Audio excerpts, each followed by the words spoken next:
จากครั้งก่อนที่ผมไปแก่งกระจานครั้งล่าสุดเนาะผมเอาเลนส์กับกล้องเนี่ยไปใช้2ชุดนะครับชุดแรกก็คือ Alpha 7 Mark IV กับ Sigma 500F 5.6 DCD OS Sport นะครับแล้วก็อีกชุดหนึ่งก็คือจะเป็น Alpha 1นะครับหรือ Sony A1 นั่นเองประกบคู่กับ 400 f 2.8 GM นะครับก็คือต้องบอกตรงๆว่าราคากล้องมันต่างกันทั้งชุดเนี่ยต่างกันคร่าวๆก็ประมาณสักเอากลมๆ3เท่านะครับ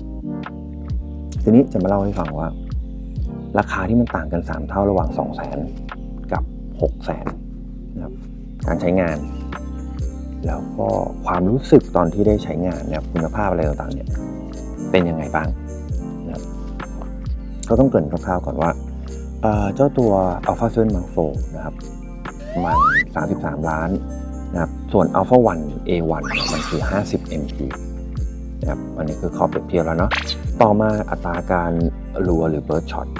A1 เนี่ยได้แม็กซ์สุดอยู่ที่ประมาณ30 fps นะครับของ Alpha 7 Mark IV อยู่ที่10 fps นะครับแต่ทั้งนี้ทั้งนั้นมันมีข้อจำกัดต่างๆเนาะทำให้การรัวเนี่ยมันลดลงการติดบัฟเฟอร์นะครับหรือว่า shutter speed ก็มีผลนะครับหรือว่าประเภทของไฟล์เป็น RAW เป็น Compress Uncompress JPEG อะไรเงี้ยทุกอย่างมันมีผลกับตัวฟิล์มนี้ก็ลองดูเอาคร่าวๆว่า Alpha 7 Mark IV เนี่ยผมถ่ายได้ถ้าเป็น RAW นะครับอยู่ที่6 เฟรม per sec แต่ของ A1 นะครับได้ที่20 เฟรม per sec ที่ใช้งานณวันนั้นนะครับอันนี้คือเล่าให้ฟังคร่าวๆเนาะ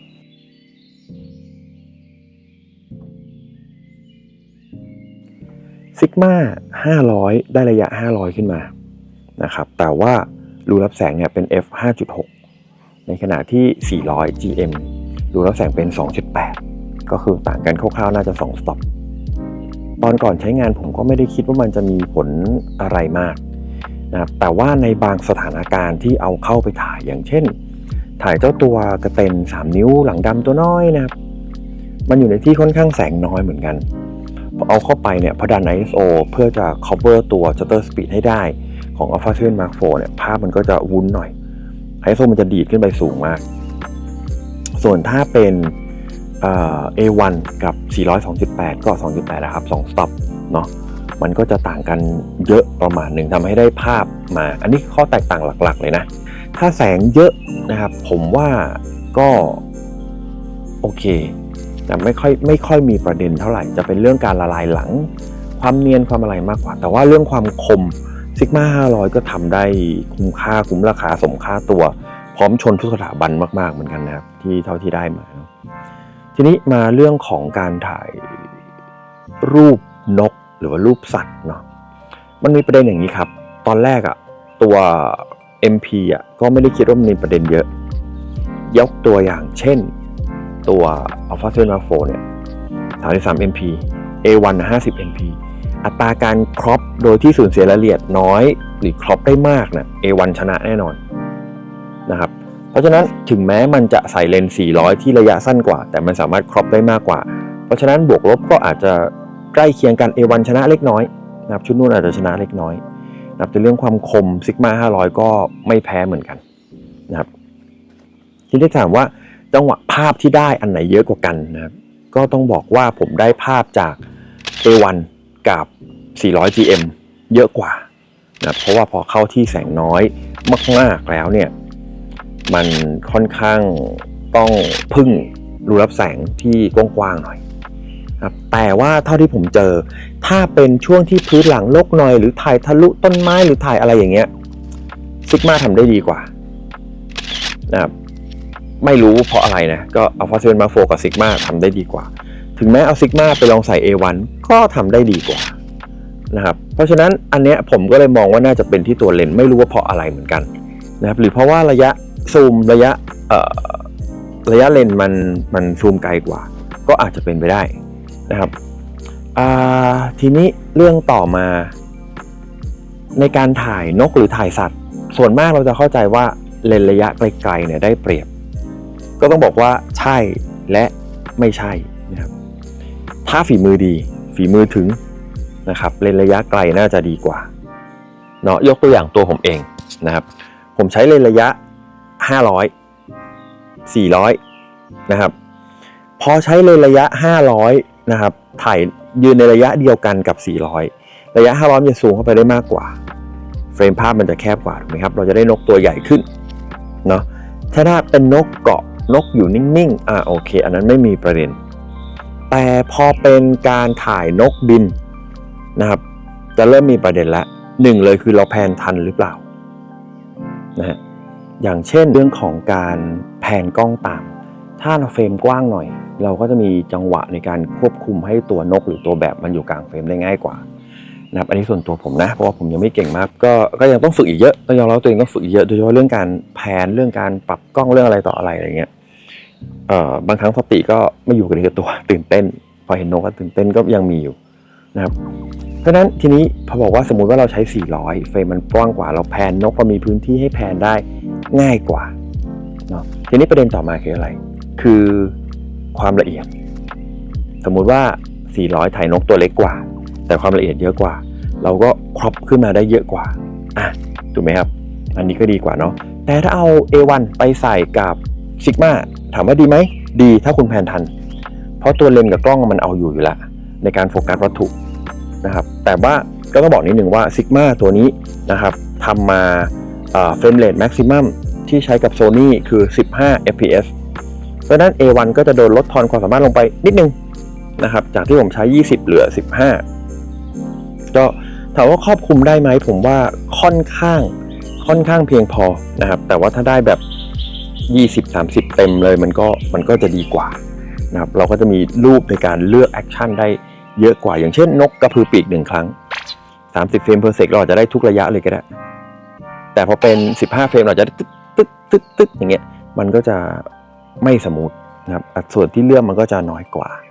เนาะแล้วโดยเฉพาะนกมันเคลื่อนไหวบางตัวเคลื่อนไหวเร็วมากๆนะครับอย่างผมถ่าย6เฟรม per sec เนี่ยบางช็อตผมกดไปผมได้นกแค่2รูปแล้วที่เหลือก็หายไปแล้วนะครับอีกเรื่องหนึ่ง A1 ไม่มี blackout ส่วน Alpha 7 Mark IV มี blackout คืออะไร blackout คือการที่เรากดถ่ายปุ๊บจอมันจะมืดฟึบไปฟึบหนึ่งไอ้ฟึบตรงนั้นแหละครับก่อนที่ภาพจะกลับมาจังหวะที่นกบินบางทีเราหลุดไปแล้วเราหาไม่เจอแล้วว่านกหายไปไหนอันนี้ก็มีผลเหมือนกันนะครับทีนี้ถ้าให้ตัดสินใจเนาะระหว่าง2ชุดนี้ Alpha 7 Mark IV กับ Sigma 500ในราคาประมาณ 200,000 กับ A1 กับ 400 GM ในราคาประมาณ 600,000 ประมาณนะครับก็อันเนี้ยแล้วแต่กำลังทรัพย์เลยผมว่าใช้งานได้ทั้งคู่แต่ถ้าเป็นที่แสงน้อยนะครับน้อยมากๆ 400 GM ได้เปรียบอยู่แล้วครับเพราะว่า 2.8 เนาะ f 2.8 มัน2สต็อปเลยนะครับมันลด ISO ได้เยอะมากๆนะครับมันช่วยได้ทำให้ภาพเราเอามากลับมาจัดการได้ถึงแม้เราจะเข้าไปดีนอยส์ใน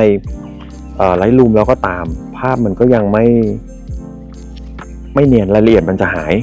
นะครับยิ่งใช้ ISO ต่ำเท่าไหร่รายละเอียดจะยิ่งอยู่ครบยิ่งดีเนาะอันนี้ก็ฝากไว้นะครับสำหรับ2ชุดนี้ใครที่กำลังเล็งๆอยู่เริ่มถ่ายนกแต่ถ้าใครที่แบบโหกำลังซับชั้นมาชั้นถึงไปเลยครับ A1 นะครับ600 400ได้หมดหรือจะไปค่ายอื่นอันนี้ก็แล้วแต่กำลังซับเลยแต่ถ้ามา2ชุดนี้ Alpha 7 Mark IV กับ Sigma 500ซึ่งต้องบอกอย่างนี้ครับถ้าอยากได้เลนส์พรามนะครับเลนส์ฟิกเลนส์พรามเลนส์ฟิกค่ารูรับแสงเนาะในราคาประมาณนี้แล้วก็ไซส์อย่างนี้ระยะเท่านี้หาตัวเทียบยากเหมือนกันนะครับซึ่งผมมี Sigma อยู่ก็เลยลองใช้แล้วก็ลองบาลานซ์ตัวเองดูว่าถ้าเป็นเราจะชอบตัวไหนมากกว่ากันเนาะก็เลยได้ข้อตัดสินว่าอยู่ที่กำลังทรัพย์แต่ถ้าเลือกได้เอา A1 ไว้ก่อนจริงๆ50 ล้านมันช่วยได้เยอะจริงๆครับแล้วก็ไฟล์ของ A1 มันก็ดีมากๆถ้าไม่ได้ถ่ายวิดีโอนะถ้าถ่ายวิดีโอด้วยผมว่า Alpha 7 Mark IV ก็ยังได้เปรียบนิดๆนะมันสะดวกกว่ามันคล่องกว่าโดยเพราะจอมันฟลิปออกมานู่นนี่นั่นได้อะไรอย่างเงี้ยครับมันชิ้วมันอะไรได้มันค่อนข้างสะดวกแต่ A1 มันไม่ได้มันได้แค่แบบทิ้วขึ้นทิ้วลงแค่นั้นนะครับเหมือน Alpha 7 Mark III ตัวเก่าอันนี้ก็ต้องลองดูตัดสินใจดูแต่ถ้าเน้นจะมาถ่ายนกเลย A1 แนะนำมากๆครับกล้องมัน ก็มันดีจริงๆนะครับมันค่อนข้างครบเลยอย่างรูปที่ผมลงไป A1 เต็มเลยเนาะก็มีทั้งจากซิกมาบ้างจาก GM บ้างอะไรเงี้ยก็ลองไปดูกันได้ในเพจไปกับปั๊บแล้วก็อีกเรื่องที่ไม่พูดไม่ได้เลยสำหรับถ้าเปรียบเทียบเจ้า2ชุดนี้นะครับก็คือเรื่องของน้ำหนักตัวนั่นเองการถือ 402.8 GM เป็นอะไรที่ต้องแข็งแรงนิดนึงถ้าไม่มีขาตั้งนะครับแต่ถ้าเป็นเจ้าตัว Sigma 500นะครับ F5.6 ตัวนี้น้ำหนักแค่ 1.35 ถือเบาสบายมากๆอันนี้บอกเลยเป็นประโยชน์หรือเป็นข้อดีมากๆของเจ้า Sigma ตัวนี้คือเล็กเบาแล้วก็คมนะครับยังไงตัวนี้ก็เป็นหนึ่งในข้อที่ควรพิจารณาด้วยเหมือนกันสำหรับคลิปนี้ก็ต้องขอบคุณ Sigma Photo Thailand หรือว่าบริษัท Salithi Digilife Thailand นะครับที่ให้ผมได้ยืมเจ้าตัว Sigma 500 F5.6 DGTN OS Sport สำหรับการทำรีวิวในครั้งนี้แล้วก็ขอบคุณน้องแอคโชคชัยนะครับสำหรับเจ้าตัว Sony A1 กับ FE 400 F2.8 GM ครับที่เอามาทดลองใช้ในทริปนี้ด้วยเหมือนกันสนุกมากๆขอบคุณครับแล้วก็ที่ขาดไม่ได้เลยครับ Zoom Camera นะครับร้านกล้องสีชมพูถ้าใครกำลังหาอุปกรณ์ก็ลองแวะเข้าไปดูได้ครับที่ Zoom Camera หรือ www.zoomcamera.net แปะลิงก์ไว้ให้ด้านล่างลองไปดูกันได้ครับนะครับก็ฝากไว้เนาะถ้าใครมีคำถามมีข้อสงสัยก็คอมเมนต์เข้ามาสอบถามกันได้เข้ามาคุยกันได้ยินดีมากๆเลยแล้วก็ยังไงก็ฝากกดไลค์กดแชร์กดติดตามไปกับผมด้วยนะครับพบกันใหม่คลิปหน้าคลิปนี้ไปแล้วครับสวัสดีครับบ๊ายบาย